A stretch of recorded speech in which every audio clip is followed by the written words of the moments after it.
이전 영상을 보고 오시면 이 영상을 더욱 재밌게 보실 수 있습니다. By the mid-2000s, most AI researchers were focused on improving algorithms. But one researcher, Fei-Fei Li, thought maybe there was a different problem. Maybe these artificial neural networks just needed more data to train on. So she planned to map out the entire world of objects. From 2006 to 2009, she created ImageNet, a database of 1.2 million human-labeled images, which at the time was the largest labeled image dataset ever constructed. And from 2010 to 2017, ImageNet ran an annual contest, the ImageNet Large-Scale Visual Recognition Challenge, where software programs competed to correctly detect and classify images.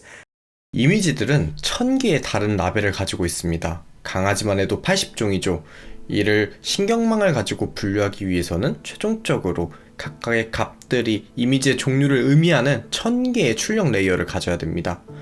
셰퍼드 강아지의 경우 셰퍼드에 해당하는 출력 요령값이 가장 높아야 되죠. 당연하지만 엄청 어려운 도전이었습니다. AI 성능을 판단하는 한 가지 방법은 가장 높은 5개의 출력값들이 얼마나 틀렸는지 확인하는 것입니다. 이걸 탑5 에러라고 부르죠. 2010년에 최고 성과를 낸 모델의 탑5 에러는 28.2%였습니다. 거의 3분의 1이 5개 추측의 정답이 포함되지 못했던 거죠. 2011년에는 25.8%로 상당한 개선이 있었습니다. 하지만 바로 다음 해인 2012년 알렉스넷이라는 토론토 대학의 인공신경망은 단 16.4%의 탑5 에러로 다른 모델들을 압도했습니다. 알렉스넷은 크기와 깊이가 기존과 달랐습니다. 네트워크는 8개의 레이어와 총 50만 개의 뉴런으로 구성되어 있었습니다. 이러한 알렉스넷을 훈련시키려면 6천만 개의 가중치와 바이어스를 조정해야 했죠. 이는 곧 행렬 곱셈으로 인한 단일 이미지를 처리하는데 7억 개의 개별 수학 연산이 필요하다는 말입니다. 알렉스 팀은 처음으로 컴퓨터 화면에 주로 사용되던 그래픽 처리 장치인 GPU를 사용해 이를 계산했습니다. GPU는 빠른 병렬 계산에 특화되어 있죠. 인공지능에서 알렉스넷은 현재 10만 번 이상 인용된 핵심적인 논문입니다. 신경망의 크기를 성능과 연결시켰죠. 신경망이 커지면 네트워크를 훈련하고 실행하는데 많은 계산이 필요하지만 그만큼 성능이 올라갑니다. 알렉스넷을 시작으로 이미지넷 탑5 에러는 2015년에 3.6%로 급감했습니다. 이건 인간의 정확도를 뛰어넘은 수치입니다. 이 네트워크는 100개가 넘는 뉴런 레이어가 있죠. So the future is clear. We will see ever-increasing demand for ever larger neural networks. And this is a problem for several reasons. One is energy consumption. 매우 큰 신경망을 훈련시키려면 세 가구의 연간 소비량과 비슷한 양의 전기가 필요합니다. Another issue is the so-called von Neumann bottleneck. Virtually every modern digital computer stores data in memory and then accesses it as needed over a bus. 신경망 학습에 필요한 행렬 곱셈을 수행할 때 대부분의 시간과 에너지는 계산 수행보다 저장된 가중치 값을 가져오는 데에서 발생됩니다. And finally, there are the limitations of Moore's law. 수십 년 동안 칩에 있는 트랜지스터 수는 2년마다 2배로 증가했지만 이제 트랜지스터의 크기가 원자 크기에 가까워지고 있습니다. So there are some fundamental physical challenges to further miniaturization. So this is the perfect storm for analog computers. Digital computers are reaching their limits.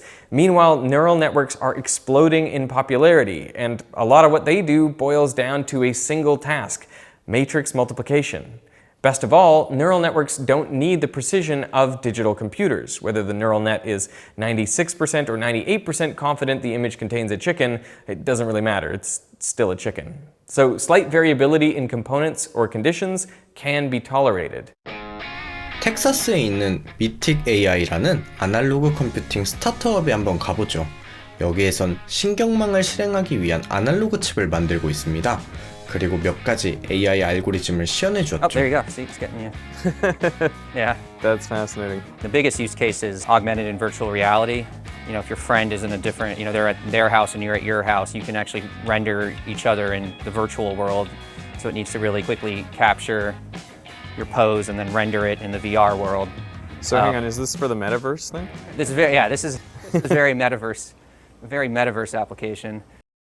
웹캠으로 찍힌 장면을 가지고 깊이를 추측하는 것입니다. 밝으면 가깝다는 뜻이고 멀리 있을수록 짙어집니다. 물론 이 모든 알고리즘을 디지털 컴퓨터에서 실행할 수 있지만 여기서는 행렬 곱셈이 아날로그 영역에서 발생됩니다. 이를 위해서 디지털 플래시 스토리지 셀의 용도를 바꿨습니다. 일반적으로 1 또는 0을 저장하는 메모리로 사용되는 영역이죠. 게이트에 일정 이상의 전압을 가하면 전자가 터널링되어 플로팅 게이트에 들어가게 됩니다. 전압을 제거하면 전자가 플로팅 게이트에 남게 되고 전류가 흐르는 것을 막아줍니다. 이것이 1 또는 0을 저장하는 방법입니다. 작은 전압을 가해 저장된 값을 읽을 수 있을 것입니다. 플로팅 게이트에 전자가 있으면 전류가 흐르지 않을 거고 0이 되죠. 전자가 없으면 전류가 흐르고 1이 됩니다. 이제 미택의 아이디어는 이것을 온오프 스위치가 아니라 가변 저항으로 사용하는 것입니다. 플로팅 게이트의 전자를 완전히 비우거나 가득 채우는 것 대신 각 플로팅 게이트에 특정 수의 전자를 넣어둡니다. 전자 수가 많을수록 저항이 높아집니다. 작은 전압을 가했을 때 흐르는 전류는 R분의 V입니다. 그리고 이것을 전압 곱하기 전도율로 생각할 수도 있습니다. 전도율은 그저 저항의 역수입니다. 따라서 플래시셀을 사용하여 전압과 전도도를 곱할 수 있습니다. 이것을 인공신경망을 실행하는 데 사용하려면 먼저 플래시셀의 모든 가중치를 각 셀의 전도율로 기록하면 됩니다. 그런 다음 입력값을 전압으로 설정하는 거죠. 결과적인 전류는 전압 곱하기 전도율, 즉 입력값 곱하기 행렬값이 됩니다. 셀은 각 곱셈의 전류가 더해져 행렬 곱셈을 완료할 수 있도록 배선되는 거죠. So this is our first product. This can do 25 trillion math operations per second. 25 trillion. Yep, 25 trillion math operations per second, and this little chip here burning about 3 watts of power. How does it compare to a digital chip?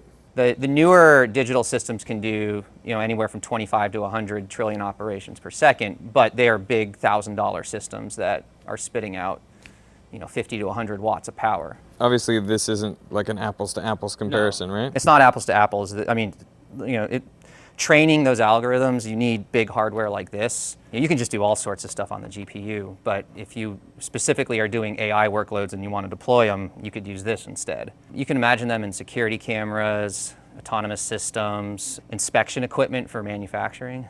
Every time they make like a Frito-Lay chip, they inspect it with a camera, and the bad Fritos get blown off of the conveyor belt.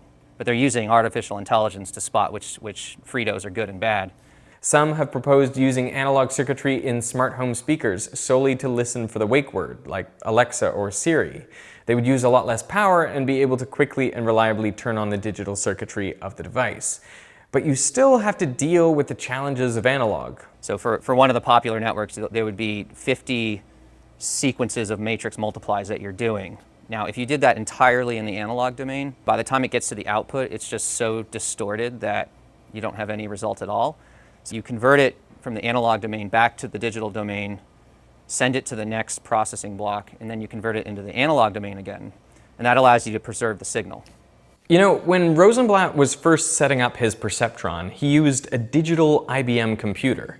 Finding it too slow, he built a custom analog computer, complete with variable resistors and little motors to drive them.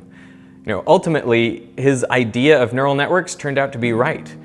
Maybe he was right about analog too. Our brains are digital in that a neuron either fires or it doesn't, but they're also analog in that thinking takes place everywhere, all at once. So maybe what we need to achieve true artificial intelligence, machines that think like us, is the power of analog.